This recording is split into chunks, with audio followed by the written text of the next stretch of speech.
శ్రీమాత్రే నమః. నేను మన ఛానల్‌లో మాస శివరాత్రి అభిషేకం గురించి, నవావరణ అర్చన గురించి చెప్తూ ఉంటాను కదా! అసలు మనం అనుకుంటాం, మన వల్ల జరుగుతోంది, మనం చేస్తున్నాము అని.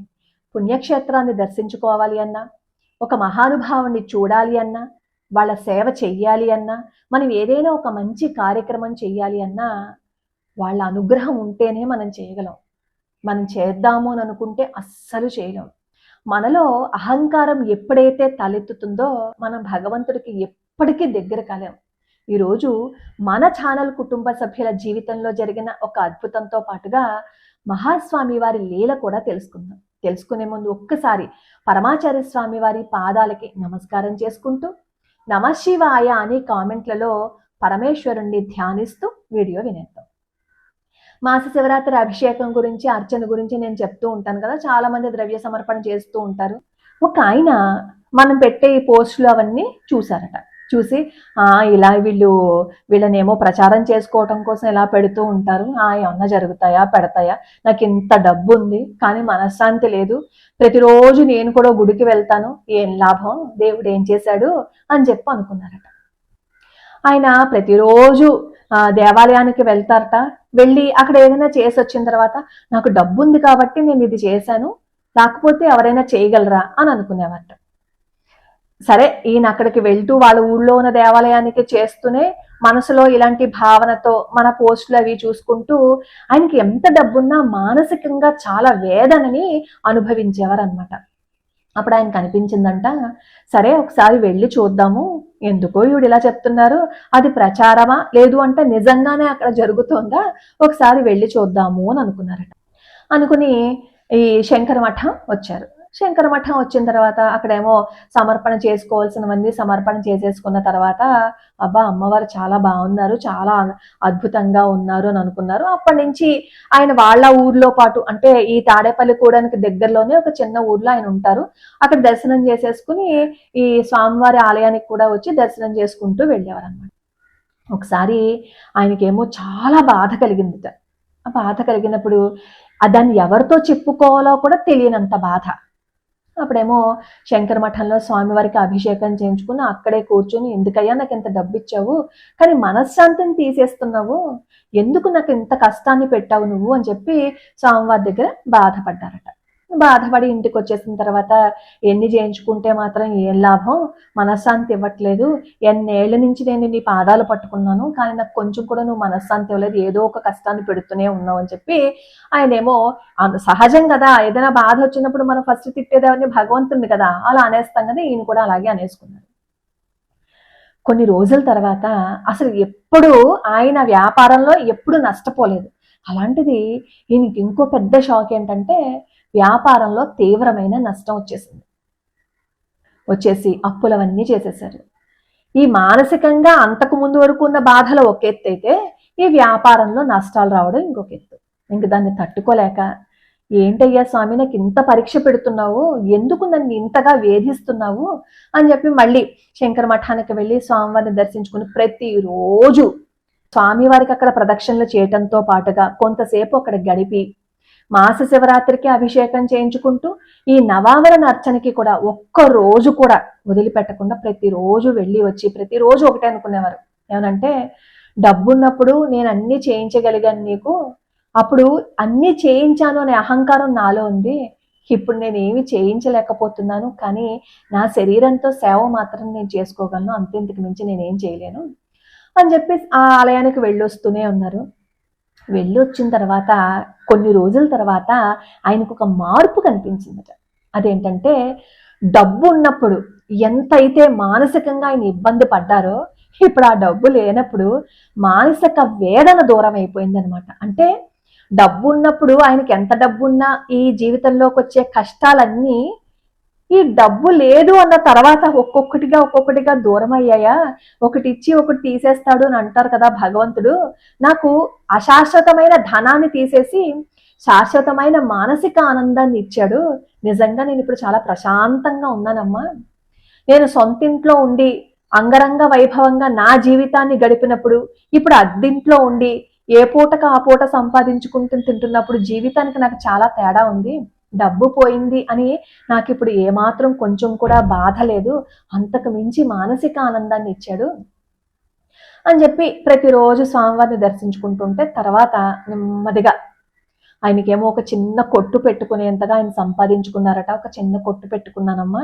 కానీ నాకు ఆనందంగా ఉంది, నేను చాలా ఆనందంగా ఉన్నా, ఇన్నాళ్ళు నేను కోల్పోయిన దాన్ని ఇప్పుడు నేను పొందగలుగుతున్నాను, ఇంతకు మించి ఏమిస్తాడమ్మా భగవంతుడు, అక్కడ అమ్మ ఉందమ్మా, అక్కడ స్వామి ఉన్నారమ్మా, మీరు చెప్పింది నిజం, అహంకారం ఎప్పుడైనా సరే ఉండకూడదు మనిషికి, అందులోనూ నేను చేస్తున్నాను అనే అహంకారం ఉండకూడదమ్మా అని చెప్పాను. నాకు అది భలే ఆనందంగా అనిపించింది అనమాట. ఎందుకంటే ఎవరైనా ఆస్తి పోతే బాధపడతారు, నేను ఈ పూజ చేయటం వల్ల బాధపడ్డాను అని అనుకుంటారు, కానీ అంతకు మించి ఆస్తి నాకు మానసికంగా భగవంతుడు ఇచ్చాడు అని ఆయన అనుకున్నారు చూసారా, అది అసలైన ఆధ్యాత్మికత అంటే. ఈరోజు మీకు మహాస్వామి వారికి సంబంధించి ఒక అద్భుతమైన లీల కూడా చెప్తా. భీమారావు గారని జాగీర్దార్ అనమాట. ఇది 1982 ఆ ప్రాంతాల్లో జరిగింది. ఆ సమయంలో చౌడాపూర్లో ఉండేవారు ఈ భీమారావు గారు. అప్పుడు మహాస్వామి వారు గాన్గాపూర్ వెళ్తున్నారు అనే విషయం తెలిసిందనమాట. తెలిస్తే ఈ భీమారావు గారేమో చౌడాపూర్ రారేమో అని చెప్పి చౌడాపూర్కి దగ్గరలోనే బదనహళ్ళి అని ఒక ఊరుంటే ఆ ఊర్లో స్వామివారు బస చేసి ఉన్నారు అనే విషయం తెలిసి చౌడాపూర్ రాకుండా అలా వెళ్ళిపోతారేమో అని చెప్పి భీమారావు గారేమో బదనహళ్ళి వెళ్ళి స్వామివారిని దర్శనం చేసుకున్నారనమాట. అక్కడ స్వామివారిని దర్శనం చేసుకున్నప్పుడు స్వామివారు అన్ని వివరాలు అడిగారు. అడిగిన తర్వాత ఈ భీమారావు గారు అన్నారు, స్వామి ఒకసారి మీరు చౌడాపూర్ రండి, మీ పాద పూజ చేసుకోవాలని నేను అనుకుంటున్నాను చెప్పి ప్రార్థిస్తే స్వామివారు అన్నారు, సరే దక్షిణ ఎంత ఇస్తావు అని అడిగారు. అప్పుడు భీమారావు గారికి అంత దక్షిణ ఇచ్చే స్తోమత లేదనమాట. కాసేపు ఆలోచించారు. కాసేపు ఆలోచించి స్వామి పాద పూజకి 125 రూపాయలు సమర్పణ చేస్తాను అని చెప్పంటే స్వామివారిని నవ్వి, ఏం అవసరం లేదులే, నువ్వు గాన్గాపూర్ వెళ్తాను అని చెప్తున్నావు కదా, గాన్గాపూర్లో భిక్ష ఎందుకు చేస్తారు నీకు తెలుసా అని చెప్పి అడిగారు మహాస్వామి వారు.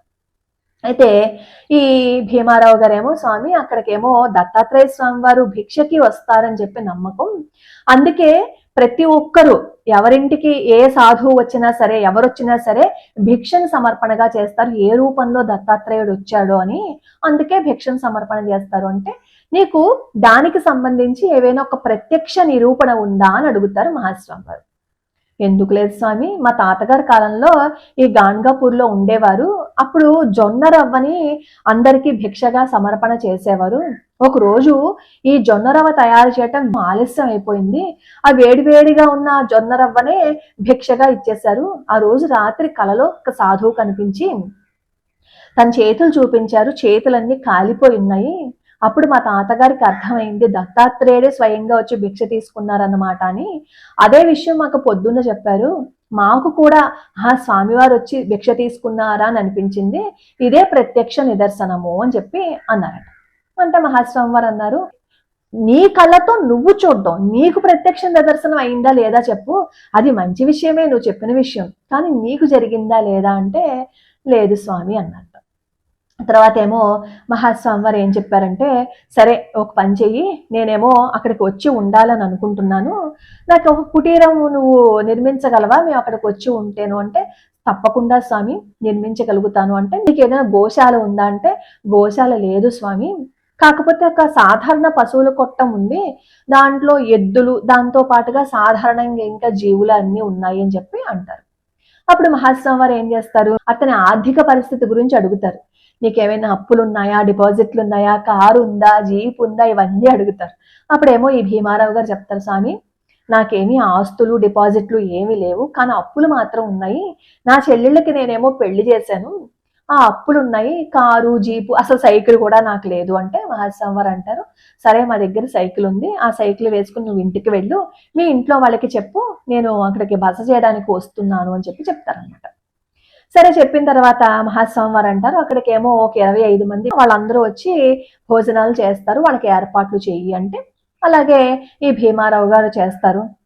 భీమారావు గారి బావగారు అనమాట వైకుంఠదాసు. ఆ వైకుంఠదాసు గారికి ఒక గోశాల ఉంటుంది, ఆ గోశాలలోనేమో స్వామివారికి అన్ని ఏర్పాట్లు చేస్తారు.